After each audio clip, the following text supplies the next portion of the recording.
It was our anniversary that day. But my husband, Harry, didn't come home until the morning because he said he was busy with work. Spending our anniversary alone was a first for me. I ate the cold cake I had prepared, cutting it into small pieces while watching a lively variety show. Maybe he's cheating. With that thought, the cake I brought to my mouth tasted like sand. If he really is cheating, I couldn't quite tell if I was supposed to feel sad or angry. After supporting each other for so long, to think of betrayal just as we were starting a new chapter of our lives together, I wondered what kind of feelings I should harbor. One thing was for sure, what is Harry thinking at his age? If he is cheating, I'll definitely make him regret it. Alone in the quiet night, I stared at the half-eaten cake and made up my mind. Looking for something that could be definitive proof of his infidelity, I rummaged through Harry's room and saw several documents sticking out from the bookshelf. Casually pulling a few out, I found something unexpected. A divorce paper, and this is. What I found was a divorce form and a marriage form, only filled out with Harry's name. I almost tore up those two papers in the moment, but quickly calmed myself down. I will never forgive you. I'll make sure you regret what you've done. My name is Emily. 23 years ago, when I gave birth to my son, I was young and had planned to go back to work after some of the early childcare, but my husband, Harry, didn't support the idea of me resuming work. In Harry's view, it was ingrained that men should work outside and women should take care of the home. It would be a lie to say I had no desire to be a stay-at-home mom at the time, so I accepted his suggestion and quit my job. My son's name is Leon. Living up to his strong name, Leon grew into a kind and sturdy young man. He graduated from the university he wished to attend and secured a job, which was a relief to me. Once Leon moved out to live on his own, our home became a place that evoked a mix of loneliness and a sort of happiness at sudden moments. I usually sit on the sofa where Leon used to sit and read a book. I read mystery novels that I couldn't concentrate on when I was busy, and when I tire of reading, I close my eyes and sink deep into the sofa. The curtains, left open, flutter in the gentle breeze, carrying a faint scent of osmanthus. Ah, it's that season again. It was around this time of the year that I married Harry. The autumn is starting, isn't it? In the quiet living room, I find myself smiling at no one in particular. One holiday, I was cleaning the entrance early in the morning. The air was crisp and getting a bit cold, but because I was still dressed for summer, I ended up feeling quite chilled. When I returned inside, Harry was about to close the bathroom door in his pajamas, so I asked quickly, "Is bread okay for breakfast?" To which he responded with an ambiguous, "Oh." I placed the sliced bread on the cutting board, topped it with divided ham and cheese, and threw it into the toaster. Just as I put the kettle on the stove top, Harry's phone, left on the dining table, suddenly started vibrating without any warning. Buzz, buzz, buzz.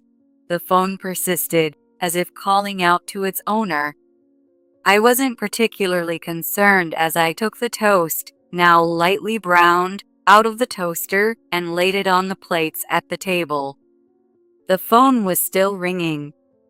Its screen was turned down, and I didn't feel like looking at it, though I couldn't rule out it being a work call.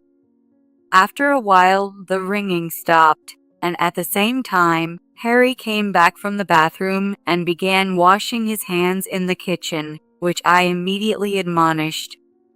Hey, don't wash your hands in the kitchen. Huh? Oh. Harry seemed groggy and barely coherent in the conversation, drying his hands on his pajama shirt before taking his seat. I handed him the morning paper I had retrieved from the mailbox while cleaning the entrance earlier. Harry cracked a smile and said, "Thank you." I've always liked his appreciation for these little things. Then I took my seat and sipped my steaming hot coffee. By the way, your phone was ringing non-stop earlier. Who was it from? Huh? Harry quickly closed the newspaper he was spreading and glanced swiftly at the phone screen he had placed face down on the table. Then, with a panicked look, he said to me, Hey, you didn't look at my phone, did you? "Huh? No, but who was it from?" Who? I'm in the middle of an important work discussion. There's some info I'd rather keep private. Harry said that with a slightly annoyed expression as he quickly stuffed toast into his mouth, and he retreated to his room without much attention to the newspaper. Why is he angry, I wonder? As I pondered, placing the dishes in the sink, my phone rang. I picked up my continuously charging phone from the kitchen corner, carefully unplugged it, and held it to my ear.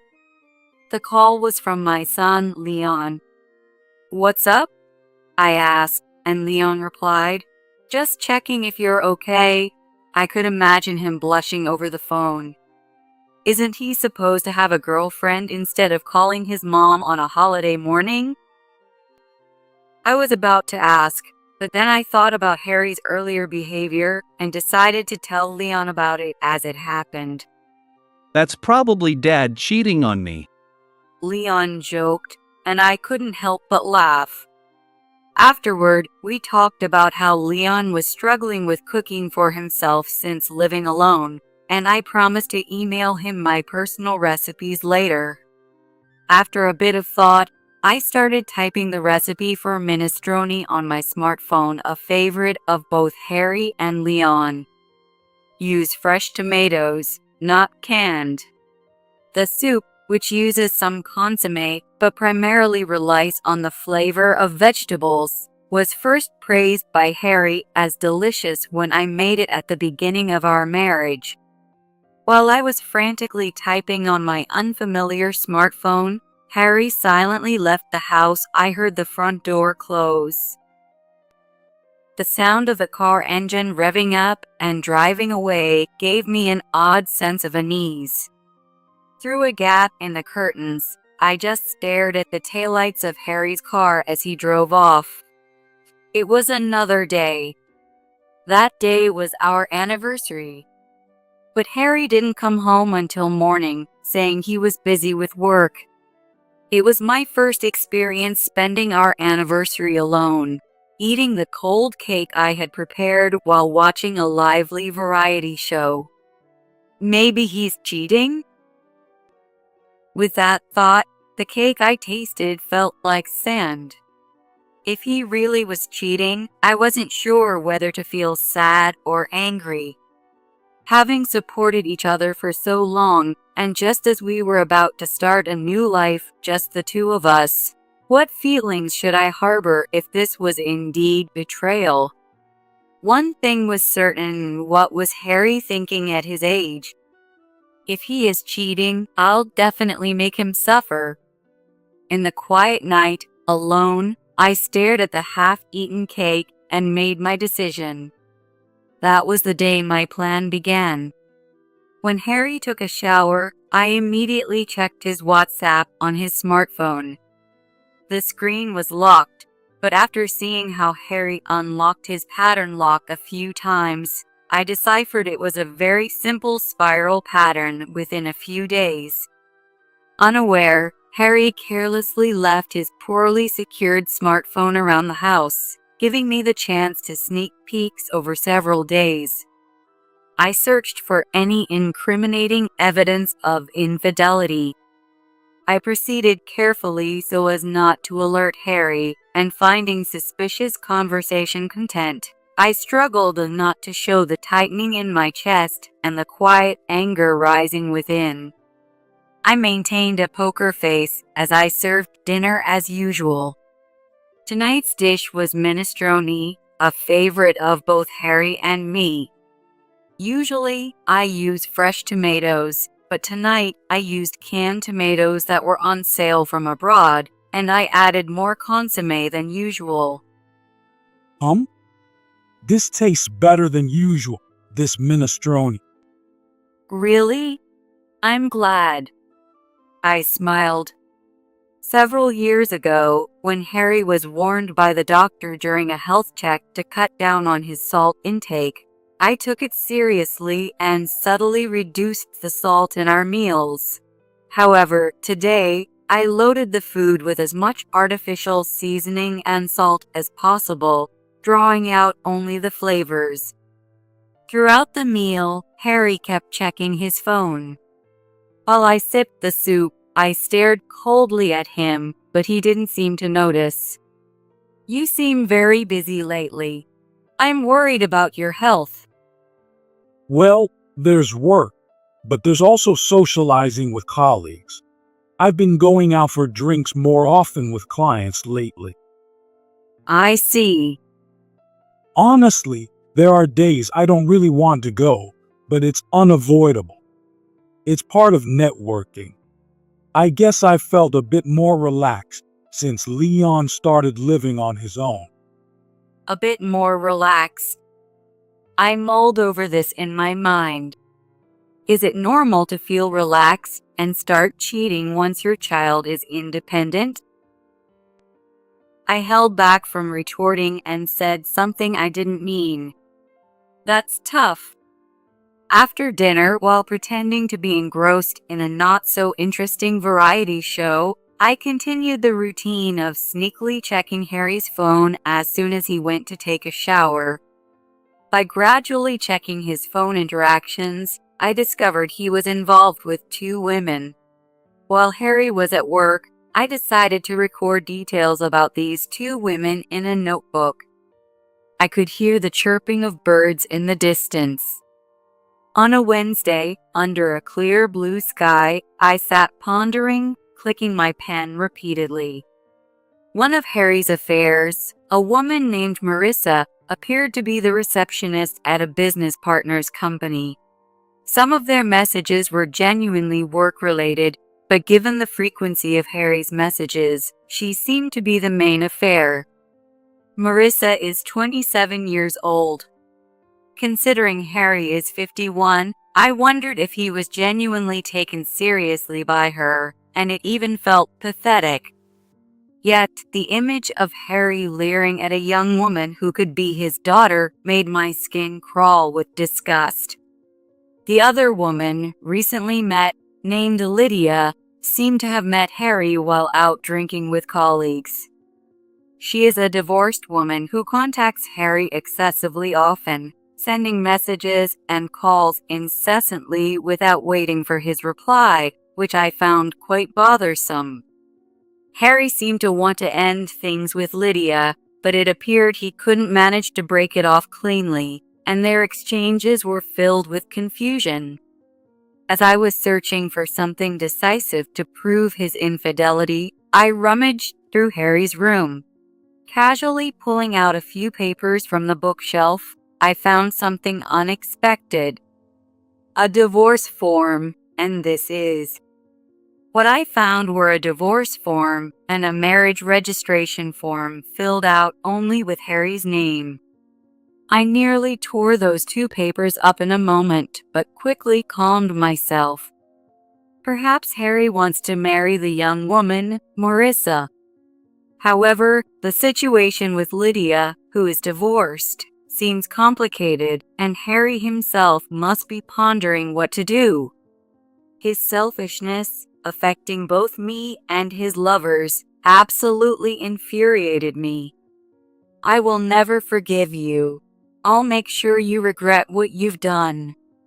The next Sunday, I sat in a cafe near the station, sipping black iced coffee, squinting as if to confirm the pounding of my heart.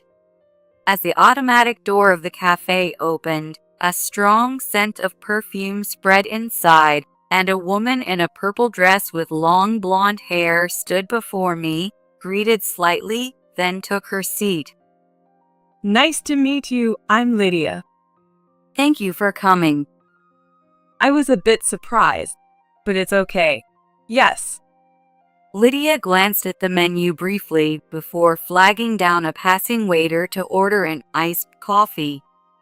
She seemed a bit uneasy, wiping her hands on her lap and rubbing them several times. Despite Lydia's flashy appearance, she seemed rather timid and unsettled, I thought. Did you know Harry is married? Yes, that's right. He said things aren't going well with his wife, and maybe. Was I being deceived all along? Lydia, I'm considering divorcing Harry. Oh. I continued gently, careful not to arouse any suspicion in Lydia. My marriage to Harry was nearly at a breaking point, and the divorce could be filed at the office any moment now. I pulled out the divorce form with Harry's name filled in from my bag and laid it in front of Lydia. Lydia's eyes widened as she stared at it, then she fixed her gaze on me. I have no lingering feelings for Harry, but I can't forgive the fact that he cheated. Don't you think so too, as a woman? That makes sense, yes. So, I want proof that you are serious about Harry. After I file this divorce form, I want you to file a marriage registration form with Harry. Lydia looked shocked and was speechless for a moment. See, these are Harry's actual handwriting, aren't they? He must have been serious about marrying you. That's why he prepared this. Lydia covered her mouth with both hands, then exclaimed loudly, "I'm going to be happy," and I forced a smile, though it felt grotesque. Harry really got himself tangled up with a strange woman. Lydia happily hugged the marriage form and said, "I'll have a relative witness the form before I submit it," and then she left. Just before she left, Lydia asked me seriously if Leon and I could witness the marriage form, which wiped the fake smile off my face, but I politely declined, and she twisted her lips into a smile, saying, "Surely not?" After submitting the divorce form, I called Leon. I told him about Harry's affair, the divorce form submission, and how I had nearly forced Lydia to file a marriage registration form with Harry. Leon's loud laughter came through the phone. Hearing that laughter, any remnants of guilt in my heart seemed to dissolve. Mom, you really do some crazy things. But I think it's good. I won't see Dad anymore. I didn't think he was that kind of person. Thank you. Hearing your voice made me feel relieved. Is there anything I can do? I'm here to help if there's anything. I declined his offer and thanked Leon, then hung up and decided to take the train back to my parents' house. When I arrived home after transferring trains, my elderly parents greeted me with surprised faces. My father, who had retired, had taken up gardening near our house, and unbeknownst to me, it had grown significantly, with a large container of vegetables like those used by wholesalers placed in front of our house. When things had settled down, my parents served coffee, and I began to tell them everything and discussed what to do next. At first, my parents were very upset and couldn't believe Harry had cheated, but eventually they accepted the situation and suggested concrete plans like moving back home to live with them. My father, with a calm expression, said, "Leon is no longer a child, Emily. You should do what you feel is right. and I was happy that he agreed I could live at their home. A few days later, Harry contacted me after finishing an overnight job. I had already verified with his workplace that this overnight job was a lie, and he was probably staying at the younger mistress, Marissa's house. When Harry returned home to find nobody there, he called me, puzzled. The house isn't clean, and the laundry is still hanging. What's going on? Oh, I called your office and they said you were on leave. I thought maybe you were cheating somewhere. What? Hey, what are you talking about? I spat back, knowing everything, and told him about all that had happened. From the other end of the phone, I could visualize Harry's agitation. My mother, realizing I was on the phone with Harry, stopped cooking and looked worried, so I smiled reassuringly at her, though she grimaced in difficulty. Anyway, why don't you come home? Let's talk. Suddenly talking about divorce. I don't understand. That's true. When unexpected things unfold surprisingly fast, anyone would be confused and flustered, and then feel choked up. If you hadn't betrayed me, I could have lived without ever knowing this feeling. Year after year, as we endured the hot summer and began to feel a hint of coolness, the scent of osmanthus wafting from nowhere reminded me of Harry and my anniversary. We started living together with the beginning of fall, but this year it seems to have become the season of endings. I find myself thinking these romantic thoughts. Anyway, come back home. We'll talk then. It's all right. Not understanding what he meant by, "It's all right," I couldn't help but chuckle wryly. Without hesitation, I started making the next arrangements by contacting Harry's two mistresses. Then, next Sunday, there was Lydia, Harry, Marissa, and me. An unusual scene unfolded with the four of us sitting around a table. I had lured Lydia to our home under the pretext of discussing the division of assets when I divorced Harry. As for Marissa, I had never contacted her before, so I used the number I took from Harry's phone to say directly, "I'm Harry's wife. There's something we need to discuss. Can you come over to our house?" Lydia, sitting next to Marissa, seemed distracted by her presence and greeted her tentatively with, "Nice to meet you." Marissa, understanding why she was there, kept her lips tight and looked down. Being the youngest there, Marissa nervously gripped the thin lace cardigan she was wearing. It was a pleasantly sunny autumn day, not cold, but Marissa rubbed her arms over the cardigan several times. "I'll just get straight to the point, Marissa, Lydia. You two have been having an affair with my husband, right?" Lydia, with her flamboyant makeup, widened her eyes and glanced at Marissa.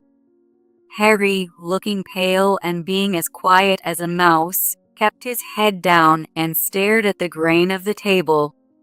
"So, the thing is, he deceived both of you about divorcing someday to remarry.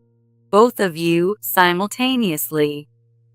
Neither Lydia nor Marissa knew that the other was also Harry's mistress until they were gathered here. Marissa, likely expecting to push me towards divorce, was shocked to find not only another mistress, but that Harry had already filed a marriage registration with Lydia. What? You're already divorced from your wife and married to someone else? Wait a minute. What's going on?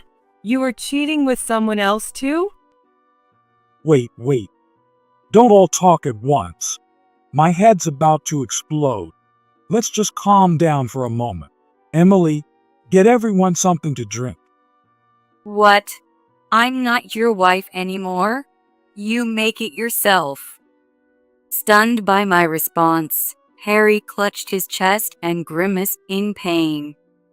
After a few seconds, he began apologizing profusely with his forehead touching the living room floor.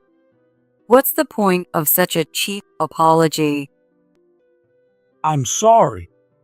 I'm really sorry. I'm kind of over it, but you'll still have to pay a decent amount of alimony. Ah, know that. I smiled and continued. I'll also be claiming damages from you, Marissa, and Lydia.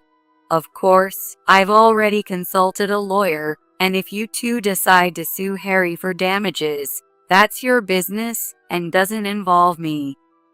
Afterward, Marissa coldly berated him, and Lydia looked around, unsure of what to do, restless in her actions.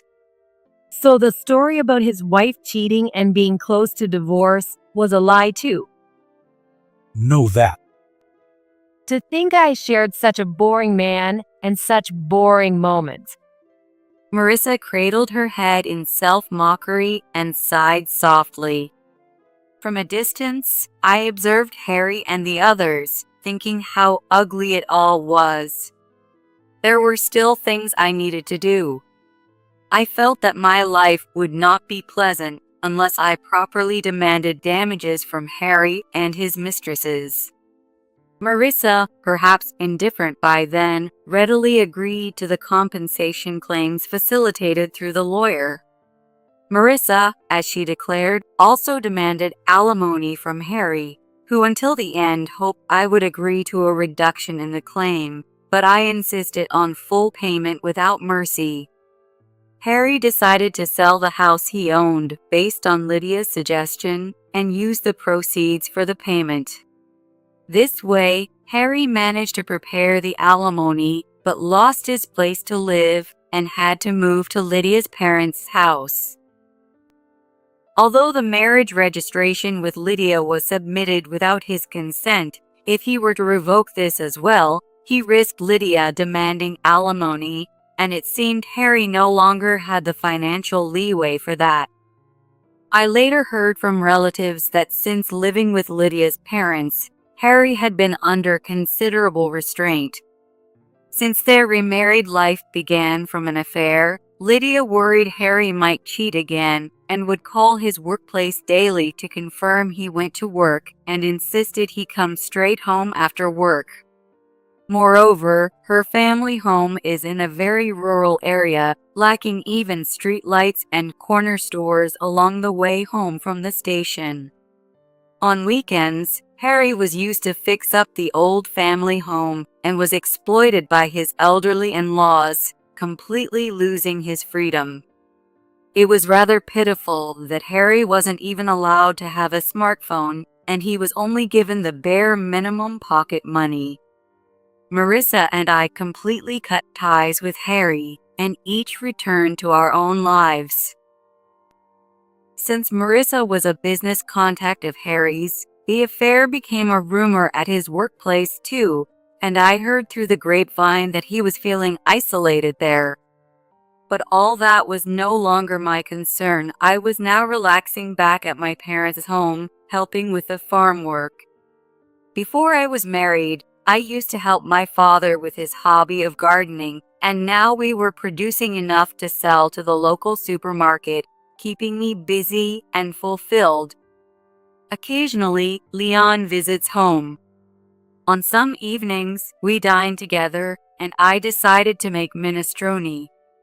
Using the tomatoes my parents harvested at the end of summer before they spoiled, throwing them into a large pot.